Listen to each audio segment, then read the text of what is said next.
Welcome, curious minds, to the deep dive.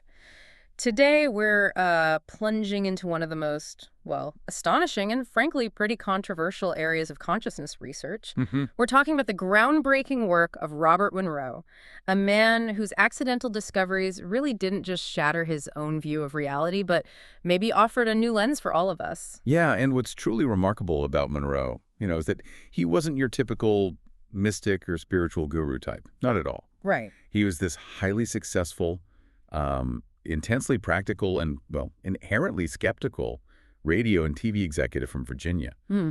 His deep dive, this whole exploration, it started completely by accident back in 1958, which for me makes it so much more compelling. Absolutely. That practicality, that's so key here. When these extraordinary, totally unexpected things started happening to him, he didn't just retreat into some, vague philosophy. Yeah. Instead, he tackled them with like a businessman's rigor, keeping meticulous records, actually seeking out medical and scientific opinions. Mhm. Real consultations. And then, this is the amazing part, developing systematic methods to explore what on earth was going on. He basically applied a sort of scientific method to something profoundly personal. Yeah. Subjective even. And that really challenges us, right? How do we even categorize experiences that seem to defy our current models? Precisely. So what does this all mean for you listening in? Well, our mission today is to unpack Monroe's incredible journey from that very first accidental discovery Yeah. to him painstakingly mapping out totally new territories of consciousness. We're going to give you a shortcut, essentially, to being well-informed about a topic that fundamentally pushes the boundaries of how we understand reality. Let's get into it. Okay. So the story kicks off maybe surprisingly mundanely. In 1958, Monroe was doing these early experiments on sleep learning. Right, trying to see if you could absorb info while asleep. Multiplication tables, foreign languages, that kind of thing. Yeah, exactly. He'd set up this isolated lab in his home, using himself as the main subject, listening to audio recordings. That's right, just exploring that idea of soaking up knowledge during sleep. And one quiet Sunday afternoon, spring of '58, he's doing a routine session. Yeah. Just a tape for relaxation, memory improvement, nothing mystical about it. Just a practical experiment. Totally. But then, about an hour after that session, everything changed. He was suddenly hit by these excruciating, he called them iron-hard cramps, right across his diaphragm and solar plexus. Yeah, he described the pain as completely unlike anything he'd ever felt before, like a solid band of pressure just wouldn't yield, lasted for hours, baffled him. Wow. And it only vanished around midnight, left him totally wiped out and confused. Exactly. And this bizarre physical thing, it was actually the catalyst. He later figured out it somehow kicked off a process that led him to discover what he eventually called the second body. The second body. Yeah, his conscious self, Yeah. basically, existing independently of his physical body, able to perceive and move outside of, normal senses. It wasn't the pain itself, but what it somehow activated. Okay, so that's the trigger. Then just 3 weeks later, another Sunday afternoon, things really escalate. He felt this invisible beam or ray strike his body, causing violent vibrations and complete paralysis. I mean, that sounds utterly terrifying. Oh, it was. He described it like being held in a vice. Yeah. Couldn't move. And the vibrations themselves, they felt like an electrical current, but distinct. Not the usual 60-cycle hum from, household electricity. Different now. He figured it was a much lower frequency, around 27 cycles per second, he estimated. And this deeply unsettling thing happened 9 more times over the next 6 weeks. 9 more times. I can only imagine the fear. So naturally, he went to his doctor, right? Dr. Richard Gordon? Yeah, his family physician put him through everything. Blood work, x-rays, ECG, EDG, the works. And the results. All completely normal. Zero physical or neurological explanation for any of it. Conventional medicine just hit a dead end. It was then that his psychologist friend, Dr. Foster Bradshaw, gave him some pretty unconventional advice. Basically said, well, there's nothing else you can do but look into it. See what it is. If it were me, I'd go off somewhere quiet and just keep trying till I found the answer. Wow. That's bold advice. But crucial, it sounds like. Yeah. So what did Monroe do then? He stopped fighting it. That was the shift. Instead of resisting, he started observing, objectively, moved from fear to, well, curiosity. Ah, the scientist emerges. Exactly. And he found he could actually control these vibrations, direct them through his body, and even more importantly, he learned to tune them. Tune them like a radio. Sort of, yeah. Increase their frequency through concentration. And this transformed them from these rough, uncomfortable sensations into something smoother. High-frequency energy that felt more like warmth. Okay, that's where his methodical side really kicks in. He's not just having these experiences, he's figuring out the mechanics. You said like tuning a radio. Did he notice anything else? Yeah, he even noted small things helped, like subtle jaw movements or breathing through a slightly open mouth. It all aided reaching this state. Fascinating. And the big realization was these vibrations, they weren't the end goal. They were a necessary precursor, he called it, like a launching pad for consciousness to actually separate from the physical body. So he's mastered these vibrations, turned them into this warm energy. That's a huge step. But the goal, that launching pad, was separation. How did he actually, launch for the first time? Well, again, it happened totally by accident. During a deep realization session, he just idly thought about moving his hand. Yeah. And to his complete shock, he felt his hand, or something, scratch the rug beside the bed. And then he pushed it through the rug, through the floor. Through the floor, that's mind-bending. What did he feel? What was that like? He described it really clearly. Felt the rough texture of the ceiling below, like the plaster, then a small bit of wood, a bent nail, sawdust. And then down into the basement, he actually touched water. The sudden shock, realizing what was happening, caused instant panic. He yanked his hand back, terrified he might actually lose it somehow. That was his first real terrifying taste of this second body. What an introduction. Okay, so after that, doing it fully, separating completely, that must have taken incredible courage. It absolutely did. Weeks later, he consciously decided to let the process happen. Didn't fight it, he just thought about floating upwards. And he did. Gently rose right up to the ceiling, looked down, and saw his physical body lying there, and his wife sleeping beside him. Oh my God, I can't even imagine. I think I'd be absolutely convinced I was dying right then and there. That's exactly what hit him. The sheer shock of seeing himself from outside triggered intense panic. He called it the fear barrier. That overwhelming primal certainty that this is it, you're dying, even though you're still conscious, still observing. So what did he do? He said he dove back into his body like a swimmer, just plunged back in. But, and this is crucial, he stressed it wasn't a dream, not a hallucination. He was fully conscious, thinking clearly, making decisions, observing everything. Okay, so he's had these terrifying but also like exhilarating experiences, and he's this systematic guy. What's next? Taking notes, obviously. Exactly. His curiosity just took over. He started developing rigorous methods, kept meticulous notes on everything, what conditions helped, what hindered the process. He pinpointed several key factors for success. Right, so what were they? What did he find helps you pop out? Okay, first was getting into a state of deep physical relaxation, but combined with sharp mental alertness. He called it the borderland sleep state. You know that feeling? Right on the edge of sleep. Mm-hmm. Body's asleep, mind's awake. Precisely. Then, like we discussed, that vibrational state, always necessary. He learned how to actively encourage it, amplify it, and the mental control was huge. Focused intention, staying emotionally calm so stray thoughts didn't just derail the whole thing. And he even came up with specific techniques, right, to actually initiate the separation, the lift out and rotation. Lift out was imagining himself floating up like a balloon detaching gently.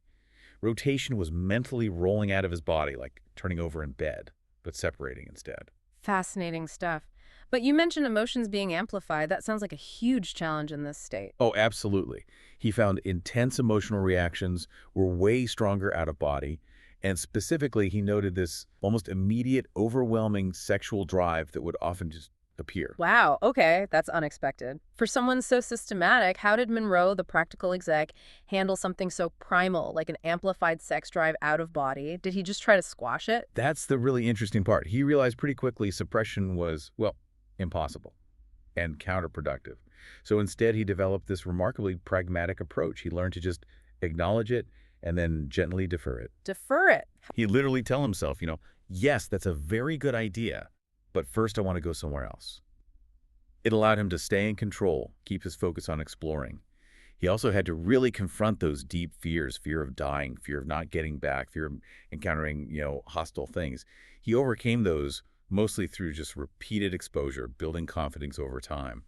So after hundreds of these documented trips over a decade, Monroe wasn't just experiencing things anymore. He was actively mapping this unknown territory. What did he find? What landscapes of consciousness did he chart out? Well, through all this consistent exploration, he identified 3 distinct environments. or locales, as he called them, that consciousness could visit. Locali was the most familiar one. It was the physical world, the here now. Okay, so when he was traveling in a second body in locali, he could visit real places, see things happening in real time, and check it later. Exactly. And this is where some of his most compelling evidence came from. Like, he documented visiting his friend Dr. Bradshaw when he was sick, described exactly where he was, what he was doing, even his clothes, all confirmed later. Wow. Another time, he visited a friend's family, reported seeing a boy with a baseball, a man loading some scientific gear, a woman sorting mail, every detail checked out. That's incredibly specific, concrete. But he couldn't just decide, okay, I'm going to Paris now, right? The navigation was weird. Really weird. It seemed like consciousness in locale navigated not by physical place, but by emotional connection to people. He couldn't just aim for New York City. He had to think of someone specific in New York. Then his consciousness would just go to wherever that person was. Wild. Okay, that's localite. Then locale tax sounds way different, more non-physical. Yeah, locale the second he describes this vast, non-physical realm where thought itself was the main creative force. And he came to believe this is where human consciousness actually continues after physical death. Right. Yeah. It seemed populated by beings of, well, varying intelligence. Many looked like recently deceased people, still carrying their earthly habits and thought patterns. So in that realm, is it like attracts like? Your thoughts create your reality. Precisely. That was the rule. Yeah. Your thoughts, your emotions, your desires, they instantly shape what you experience and who you encounter. Ah, Violent thoughts, you'd find yourself near violent beings or places. Sexual desires, you'd gravitate towards similar areas. You met newly dead people, long-term residents, and also these interesting helpers who seemed to guide newcomers. The big challenge there was needing absolute mental discipline to avoid manifesting unwanted stuff or ending up somewhere you didn't intend. okay. Intense. And finally, locale the third. This one just sounds like straight up sci-fi. It really does. Locale third was a physical world, almost identical to ours, but with these subtle yet really significant differences. Same basic natural environment, but technology and history.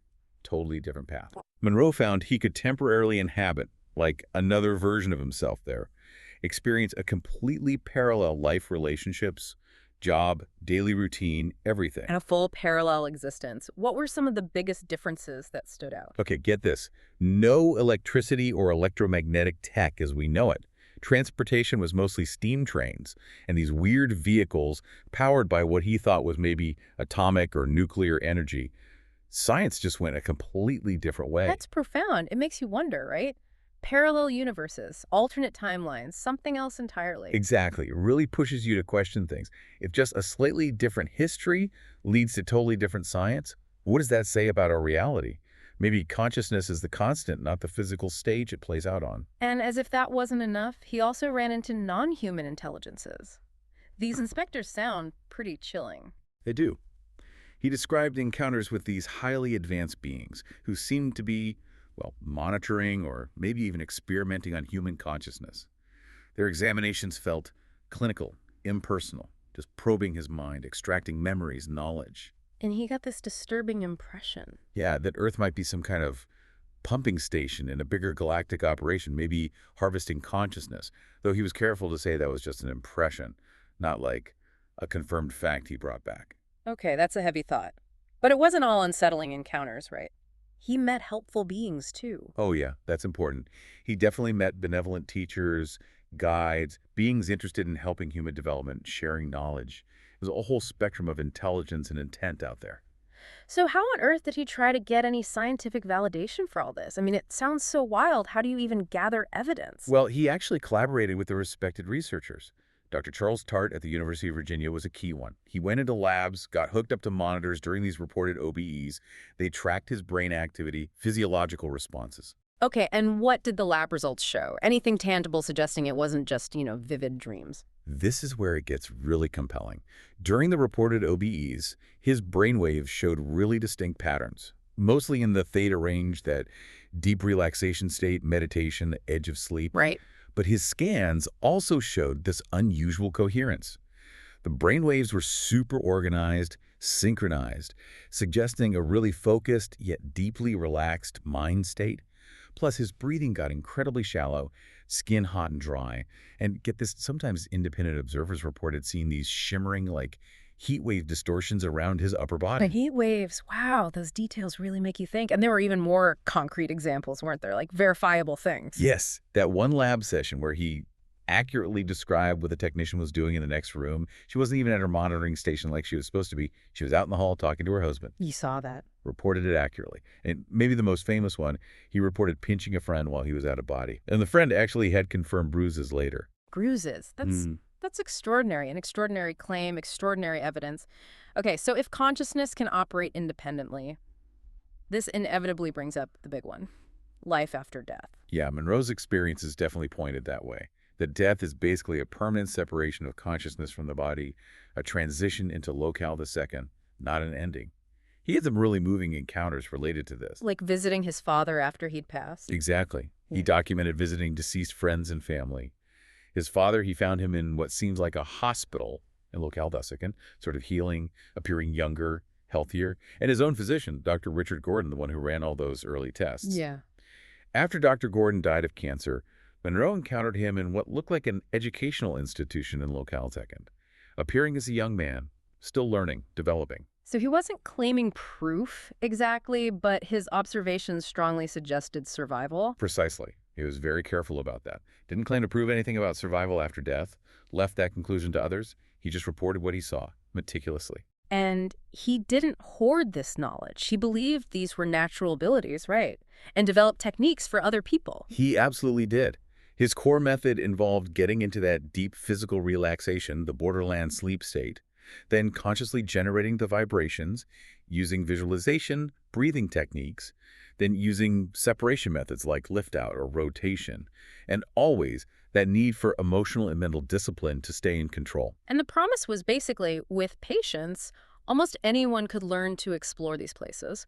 So zooming out, what are the broader implications here, beyond just personal trips?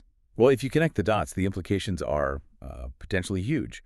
For psychology, maybe things like certain hallucinations, even aspects of schizophrenia, could be related to misunderstood glimpses into locale toco, or maybe problems with this second body connection, not just brain chemistry gone wrong. Interesting. And medicine. Imagine, if this second body is real, maybe healing needs to address that level too. Diagnosing and treating issues in that energetic blueprint. Could chronic conditions be related to distortions there? It takes the whole mind-body connection, the psychosomatic idea, to a completely different level. And just for human potential, learning, healing, development, the possibilities seem way beyond what we currently grasp. Now, despite all this, we have to say, Monroe's claims are still really controversial in mainstream science. Oh, absolutely. Critics often point to neurological explanations, psychological factors, maybe elaborate hallucinations. There's research showing brain stimulation can induce similar out-of-body sensations. Right, which raises the question, are you just stimulating the brain part that mediates a real capacity, or are you just creating an illusion? Exactly. The jury's still out on that for mainstream science. But Monroe's approach, his systematic nature, the verifiable details he sometimes provided, his whole no-nonsense attitude, it makes his work harder to just dismiss compared to other paranormal accounts. Definitely. And while you can understand the scientific reluctance, it challenges fundamental assumptions.